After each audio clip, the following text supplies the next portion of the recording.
sunset. And this is, I think, about 64, somewhere around there. This is Brother Tom Simpson. That's Brother Donovan Wirtz. You remember he talked about, he said he'd come up to him, he said he had his ear, he had a cancer on his ear. Daddy said, "What's that on your ear, Donovan?" And he said, "Oh, Brother Braham." He said, "Do you know what it is?" He said, "Yes, sir." He said, "Well, Daddy said, why didn't you say something?" He said, "I don't want to bother you." And Daddy said, "I know you're out here to relax." He said, "But Donovan, that's what I'm here for." And Daddy just touched him on, never prayed for him. Next day, it just dried right up. And that's Brother Ed Martins, Brother Roberson, Daddy, Brother Glenn, this is Brother McHughes, Brother Welch Evans, myself, and Brother Borders. And Brother McAnally, that's Brother McAnally. He was an old prospector. He was a good friend of my dad's. We always took him up there hunting with. I think, if I'm not mistaken, Brother Mac was the first one that took Daddy to Sunset. I think he was the first one that took him up there. But that was a wonderful time. Especially at nighttime, he'd go around the camps and he'd go to visit the different tents.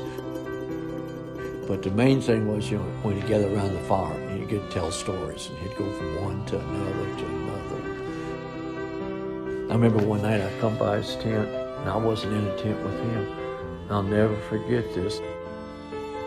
And we tried to get him to relax, and I'd tell stories, tell fishing stories, just something just to keep him going a little bit. Brother Borders was good at that too. And then we got there, and Brother Braham would tell testimony. And when we come by, I'll come by his tent, and I heard him praying. And I usually didn't stop. He said, "Father," he said, "forgive me." I'll never forget this. He said, "If I joke too much," he said, "if I laugh too much, or Lord, if I even ate too much," he said, "forgive me, because I want to be a real example of yours." I mean, there he was on a hunting trip trying to, to come down. And there he was telling the Father, "If I'd done this, forgive me, Father. I didn't mean nothing." We was out there one time, right here at the same camp. Not this picture, but right there at the same time. And we was fixing steaks for everybody. And Brother Doug, I don't know who else, maybe Brother Doug and I, we went into Wilcox and got some steaks at a slaughter place. When we come back, and I was cooking them like that, and I was so nervous. My nerves were so bad. And I said, I'll cook. Daddy was sensitive. I wasn't feeling good. And I seen he just walked over, and he had his black hat on there. And I seen him, he didn't say a word. He just took that hat off just for a second. And I seen him put it back on his head. He just kept standing there with me while I was cooking.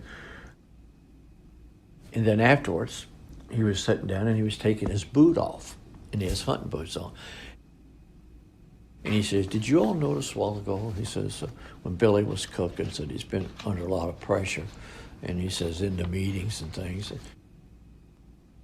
And he said he carries a lot on him. He said, people don't know. He said, but I knew he wasn't going to be able to eat with us. And he says, and I just touched my hat. And I knew, but they didn't.